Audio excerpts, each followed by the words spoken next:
Hey YouTube, what's up? It's Joey, Pure Fatty here, and today I'm doing a commentary.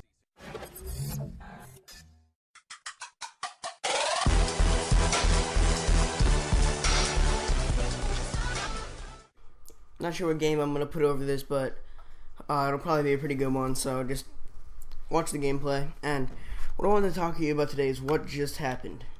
Do you guys know what just happened? It was the multiplayer reveal for Call of Duty Ghost, and it looked really good. I was quite impressed.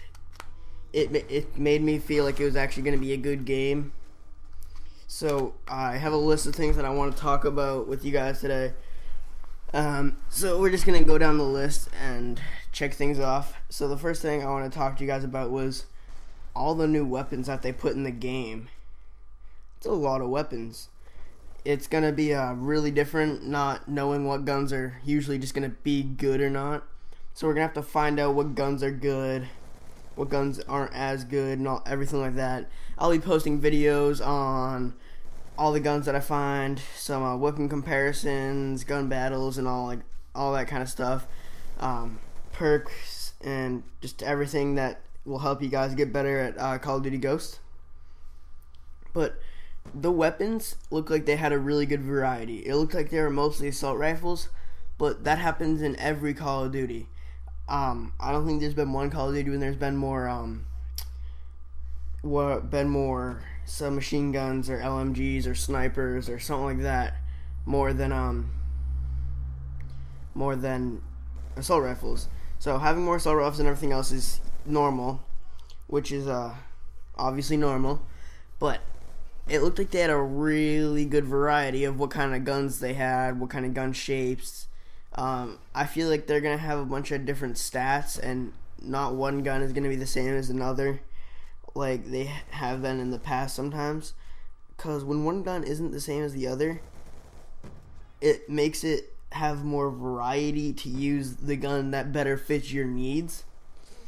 And when a gun better fits your needs, you'll do better with that gun on that certain map in that certain game mode, if that's what you want to do.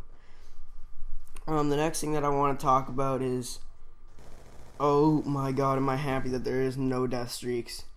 If there was death streaks, that the game would just be terrible.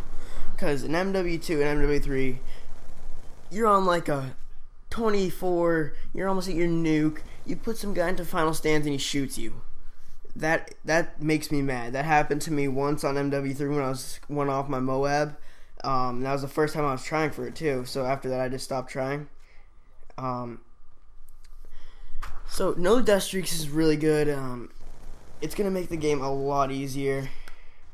And when I say a lot easier, I mean a lot easier. You're not gonna have to rage as much because of people in final stand blowing themselves up with Dead Man's Hand. The one death streak that I was okay with, though, was Copycat, but because, if you're going up against all low levels, and they don't have the good guns like you do, and you just completely keep destroying them, even if they're good players, you just keep destroying them because your gun's so much better, they could copy your class and have a better chance to kill you, because they'd have the exact same class loadout, so they would be right at par with you, which would make it really easy for them and everything. So I was fine with that, but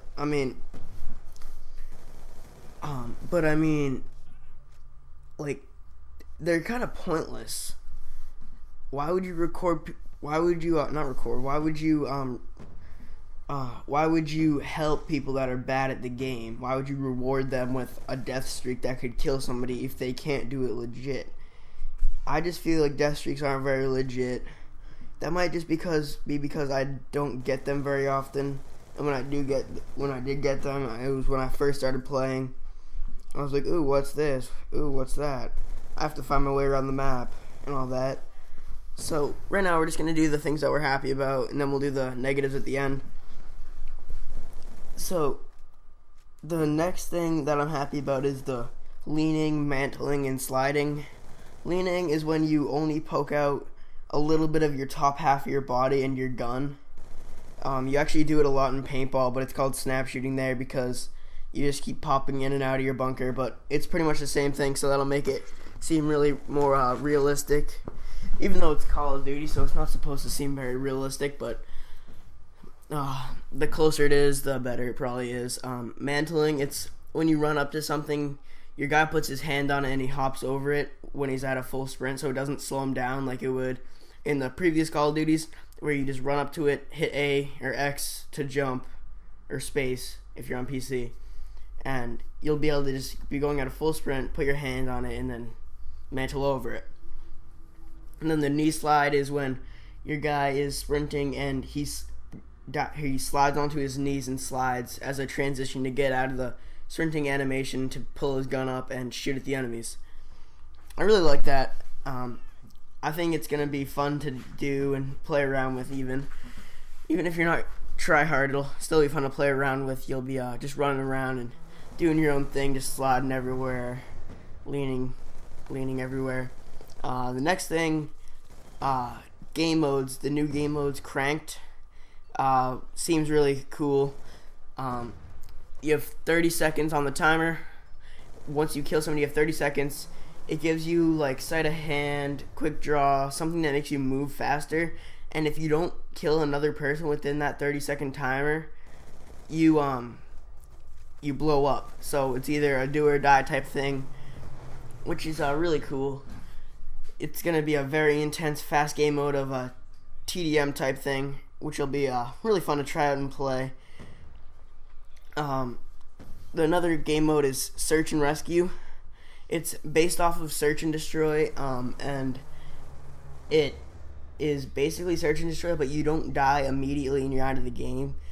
You drop a dog tag once you die, and your teammates have a chance to get your dog tag, and if they get your dog tag, it brings you back into the game, and you can continue killing all the enemies that you want. Squads mode. Squads mode, it has various game modes that you do with, it's either co-op or solo. You do it with your squad members, I'll talk about that in a little bit, or you can do it with some friends, play against other squads and everything like that. The game modes for squads is squad versus squad, which is just squad versus squad. It's pretty self-explanatory. Safeguard seems really cool. I forget what that one is, but I forget. Sorry about that. And squad assault. So you'll have 3 game modes in squads. You can either play solo by yourself, with a friend, or with your squad. With your squad, you'll be able to play with them, change characters, and all that stuff like that.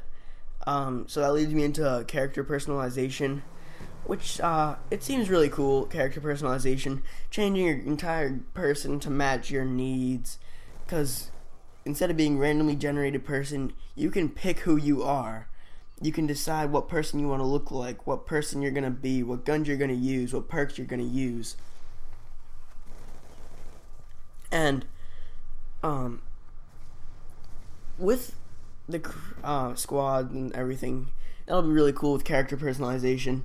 But one thing I want to go into now is the creative class system and the loadouts and stuff. You can have a lot of perks.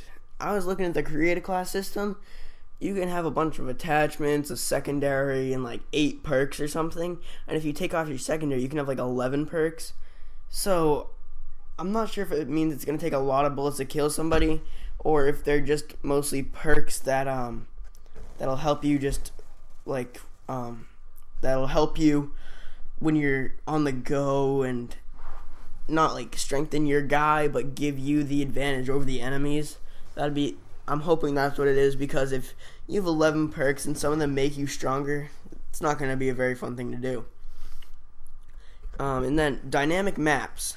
I love dynamic maps. It looks so cool when you're just running around and you like blow something up. It puts a hole in the wall, and then you have a completely new line of sight. You have completely new cover. You can kill enemies by making things fall on them and everything like that. So dynamic maps will be really cool. And as you know, I pre-ordered Ghost, so I'll get the map Free Fall.